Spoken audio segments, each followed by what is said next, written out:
Hey, everybody, and welcome back. By now, you know that I don't stray from the difficult. I have shared with you some of the marketing mistakes I've made along the way, including that one you heard about in my last episode about email marketing, and in hopes that you would not make the same mistakes.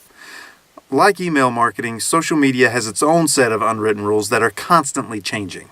And I don't profess to be any kind of social media guru, so when I need help, I ask. So instead of listening to me, I thought I'd bring someone in to talk about one platform in particular. Tracy Lindley is a major in-demand voice actress. Some of her client list includes Visa, Microsoft, eBay, AT&T.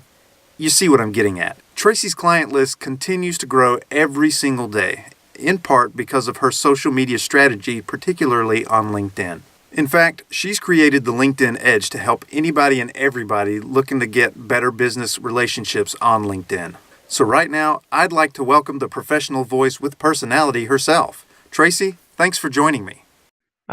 It's my pleasure, Stephen. So recently, you wrote an article for Backstage titled, "Every Voiceover Artist Needs to Be on LinkedIn." And you listed kind of 5 reasons why. Do you want to briefly kind of run down that list of 5 reasons? Sure. Yeah. So first of all, your ideal client is there because it's a professional network and they're more likely to be there. You don't need a paid account to find clients. That's probably one of the number one questions that I get about LinkedIn is, do you have a paid account? I don't. I use a free one. And I still think it has plenty of features that you can use. Also, it's easy to find a contact at the company that you want to work for. So if you're looking for a particular advertising agency, let's say, it's easy to find it doing a search for the company, and then the person that's listed, they'll have a list of who works there. And then also you want to show off your portfolio in one place. It's a great way to get exposure. And networking is expected. People just expect you to network in a business professional way there. And so number 5 is kind of where I want to pick up with this entire conversation. When you say that networking is expected, the name of the game is connections on LinkedIn. And constantly in my feed, though, I see people that are kind of not very happy with the way they are approached on LinkedIn. And I've got a couple of examples that I'd like to bring up, and hopefully you can kind of give your advice on them. One said, "Reject, even scold those who launch right out of the gate with a sales promo." Someone else said, "I just disconnected 3 people who had nothing better to do than message me a sales pitch as soon as they joined my LinkedIn network."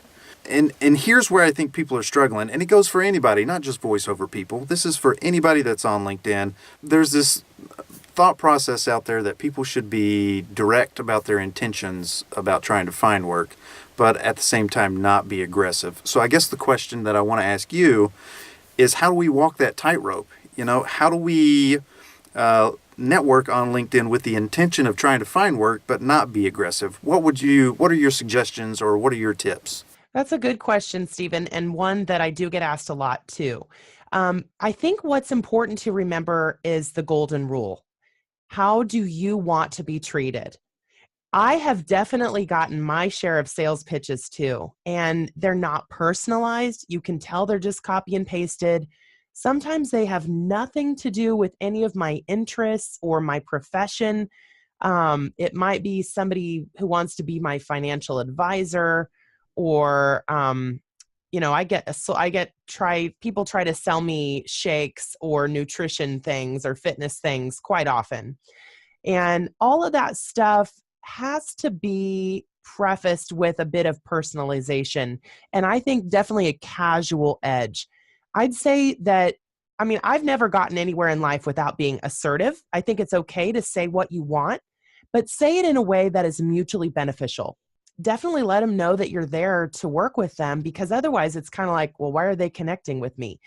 I always want to know, why are people interested in connecting? Sometimes you can't really tell, and then it's just a little weird and it's awkward.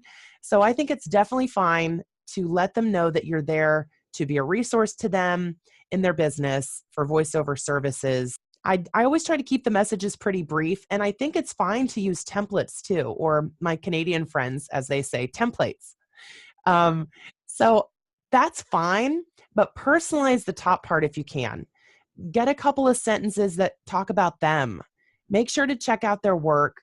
If at all possible, maybe subscribe to their YouTube or Vimeo channel, like their stuff. It just shows that you care. It shows that you're human. It shows that you're supporting their career. Okay.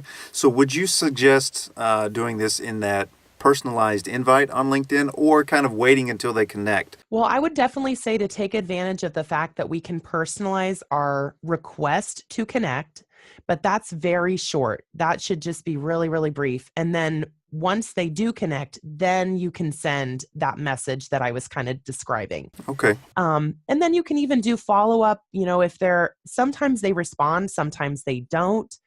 And I've had people that don't respond I had one guy come out of the blue after 2.5, 3 years and hire me. Wow. And he had never once interacted with me. In fact, I did say, I always like to know, I say, oh, it's so great to hear from you. How did you find me?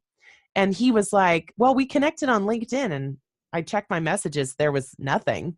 So then we hardly ever interacted. It was back in 2016. I was like, well, that's why I don't remember you.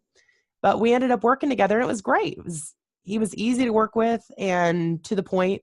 So I try to keep things as brief as I can without being curt. I think that you can't waste people's time, but you also have to walk that line of being relational. Is this a topic that you sort of discuss more in depth on the LinkedIn Edge, or is this sort of in addition to? Well, what I did with the LinkedIn Edge was I took all of the information that I had gathered and tried to package it in one place. So it was easy for people to go step by step. I basically have 3 steps that I teach people. The first one is to optimize your LinkedIn profile. The second one is to teach them how to use the search functions and talking about connecting with people. And then the third step is to teach people how to message and how to communicate with those prospects. And then we also kind of discuss posting and, other social media interaction. There's a whole bunch of different downloadable things too, as well as a cheat sheet for finding, like, you have to enter certain search terms into the search box. So I give a list of those for the type of work that you want to try to get.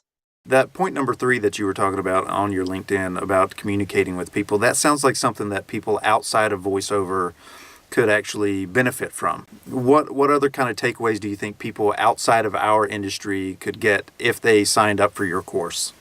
Well, actually, I'm in the process of revamping it, so it's not going to be just specific to voice talent. So it's interesting that you'd bring that up, because the more that it's evolved and the more that people are asking me for consulting or they want me to come talk at their webinar or whatever, just the more interactions and questions that I get, the more I'm realizing this is something that's not just for voice actors, and it never has been. I look at it from a freelancer perspective, and it's somewhat it's not something that I've seen discussed elsewhere from a freelancer perspective. I've seen a lot of people use it in the sales industry, especially.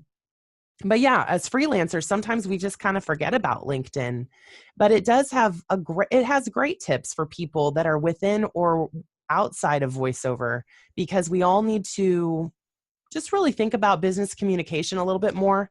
I've definitely gotten some weird messages, and I would love to educate people on how I would like to be talked to.